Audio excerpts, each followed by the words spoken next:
3 emendas ao projeto. Faltou a educação?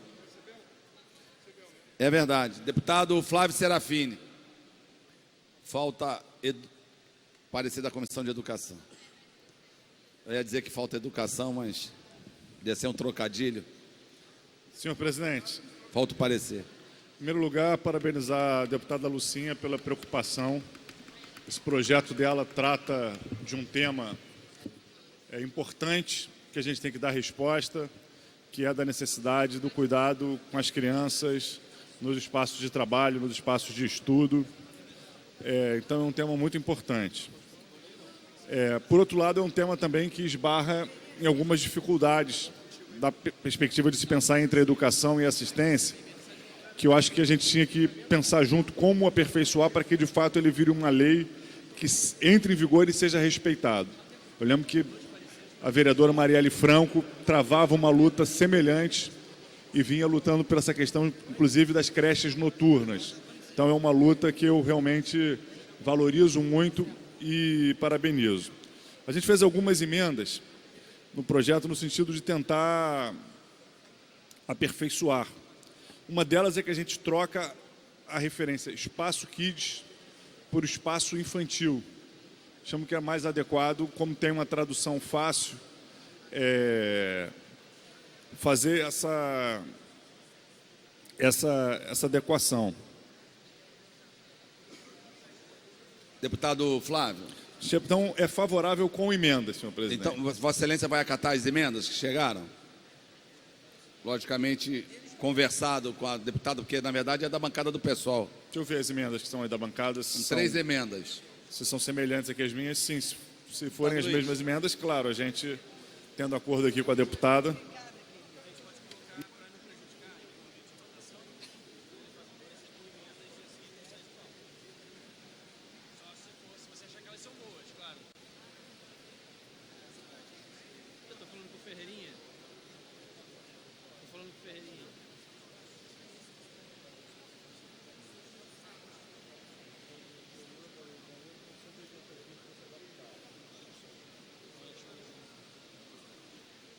A ideia é que, na última semana, possa zerar os vetos.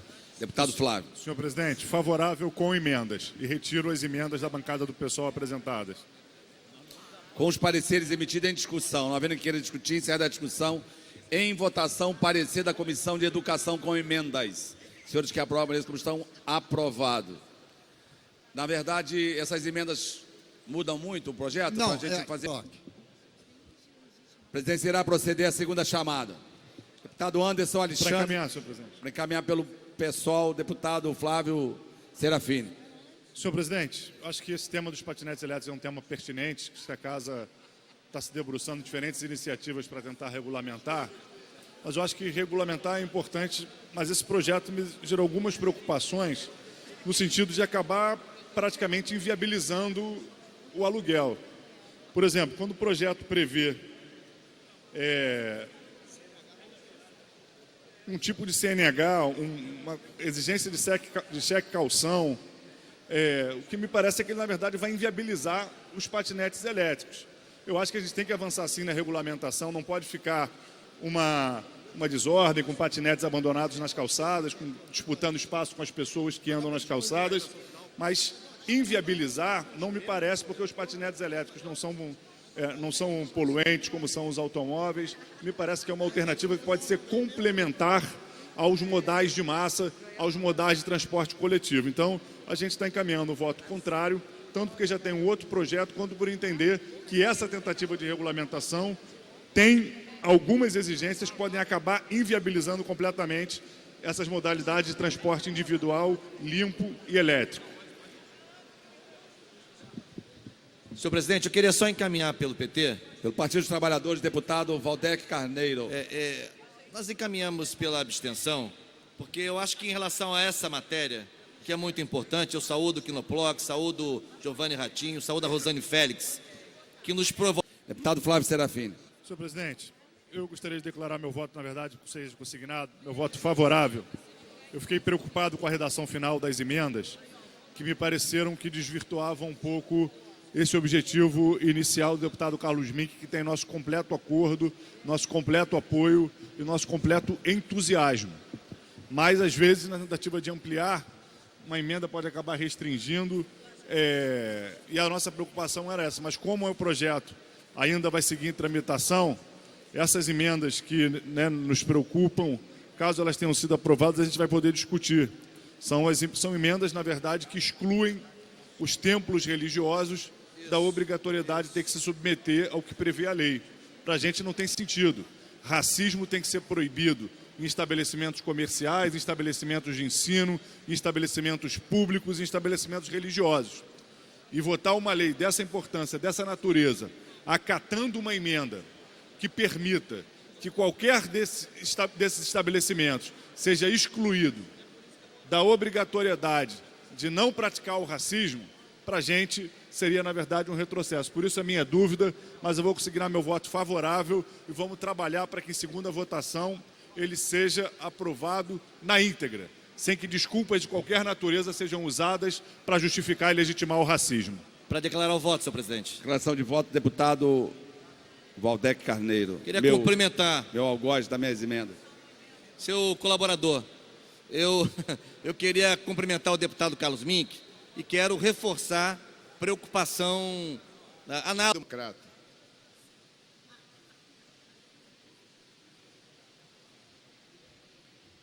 O senhor dispõe de 10 minutos. Senhor presidente, demais deputados, demais deputadas, hoje eu venho ao plenário para falar sobre os trabalhos que tivemos hoje na audiência pública realizada pela CPI do Rio Previdência. A gente tem visto no Brasil um debate importante sobre a previdência dos trabalhadores. O governo Bolsonaro encaminhou para o Congresso Nacional uma proposta de reforma da Previdência e a gente entende que esse debate de conjunto tem sido muito mal enfrentado. O Brasil, quando consagrou a sua Constituição em 1988, definiu uma política de seguridade social, onde direitos previdenciários, assistência social e saúde compunham um único instrumento de garantia de direitos sociais para a população. A Seguridade Social, composta por esses três pilares, teria como fonte de financiamento várias taxas, vários impostos, inclusive, no caso da Previdência, também a contribuição dos trabalhadores, dos patrões e do Estado, para que a Previdência conseguisse ter equilíbrio. Mas, infelizmente, ao longo do tempo, diferentes governos deixaram de fazer os repasses devidos à Previdência Social. Aprovaram desvinculação de receitas da União, tirando primeiro 20%, depois 30% dos recursos que deveriam ser direcionados à Seguridade Social. Diversas empresas, grandes grupos econômicos, entre elas empresas estatais, entre elas grandes bancos, devem centenas de milhões, somados bilhões de reais, ao sistema previdenciário brasileiro. Mas nenhum desses problemas é enfrentado. E o que o governo Bolsonaro coloca na ordem do dia é o maior processo de empobrecimento da população que já se viveu no Brasil. Se essa reforma for aprovada, os trabalhadores do Brasil terão, em média, uma redução salarial, uma redução nas suas aposentadorias de 30% a 40%. Isso tendo que trabalhar mais 10 ou 15 anos para conseguir se aposentar. É uma proposta cruel, que despeja nas costas dos trabalhadores toda a irresponsabilidade dos patrões, dos governantes, que deixam que recursos que deveriam ser direcionados à Seguridade Social não cheguem à sua finalidade. Isso é um absurdo e é a lógica de penalização do trabalhador sobre problemas que dizem respeito a toda a sociedade. O Brasil enfrenta uma crise econômica que já se arrasta há 4 anos. É evidente que num quadro desse vai passar por pressões fiscais. Enfrentar as pressões fiscais é o nosso desafio. Isso significa pensar em incrementos à arrecadação, isso significa pensar mecanismos de reativar a economia e parar com as políticas contracionistas de arroxo que o governo Bolsonaro continua praticando. Agora, penalizar os trabalhadores, fazer com que suas aposentadorias diminuam em 30%, 40%, isso é um absurdo. E aqui no estado do Rio de Janeiro, a gente já viveu um processo semelhante. Há 3 anos atrás, vivemos aqui no Rio de Janeiro uma reforma da Previdência que foi absolutamente injusta com os servidores públicos.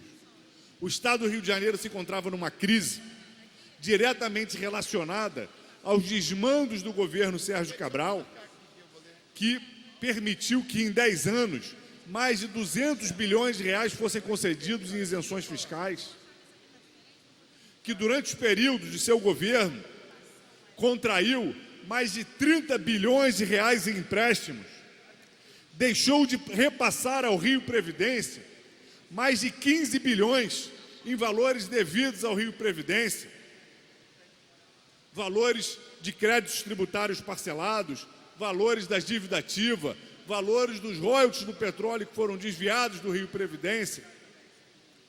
E depois que a crise estoura, que o Estado não consegue fechar suas contas, faz o quê? Transfere o problema para cima dos aposentados, do sistema previdenciário. Aqui no Rio de Janeiro o processo foi cruel. Em 10 anos, 15 bilhões de reais deixaram de ser repassados para o Rio Previdência.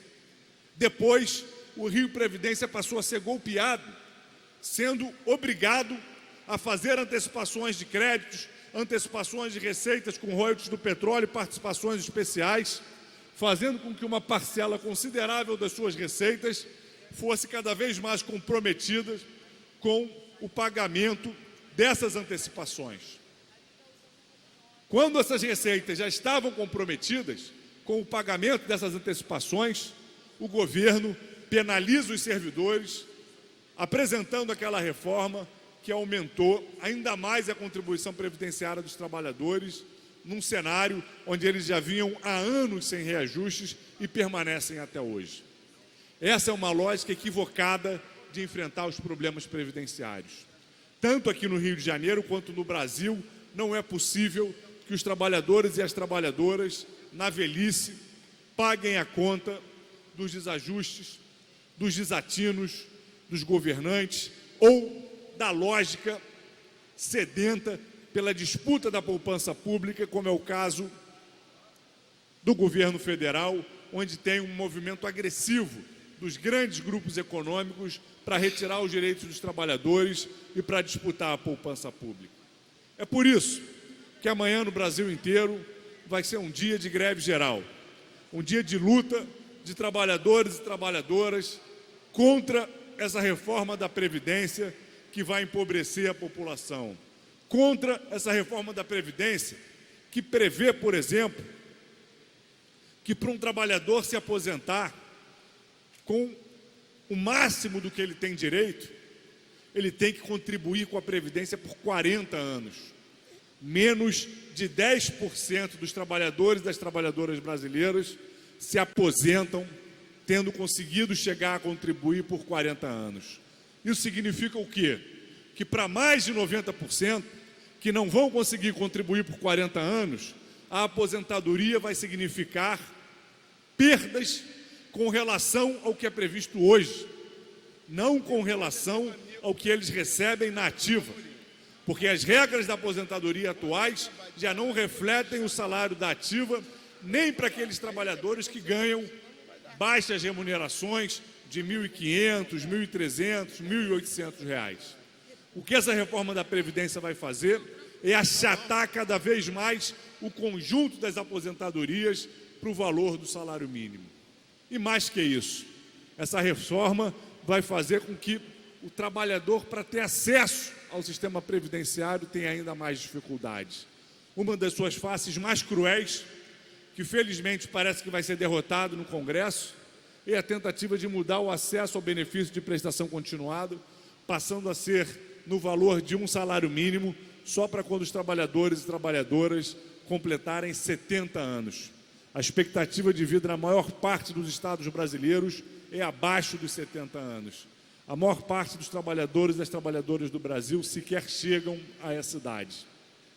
E o que essa reforma quer fazer é estabelecer esse corte dos 70 anos para se ter acesso ao benefício de prestação continuada, que para muitos vai ser o único direito previdenciário possível, porque a reforma estabelece o tempo mínimo de contribuição de 20 anos. Quem não conseguir alcançar 20 anos de contribuição não pode se aposentar nem com a idade mínima de 65 anos. Então eles empurram o acesso ao benefício da prestação continuada para os R$70. Isso é criminoso. Isso é fazer com que a nossa população idosa enfrente a realidade da pobreza.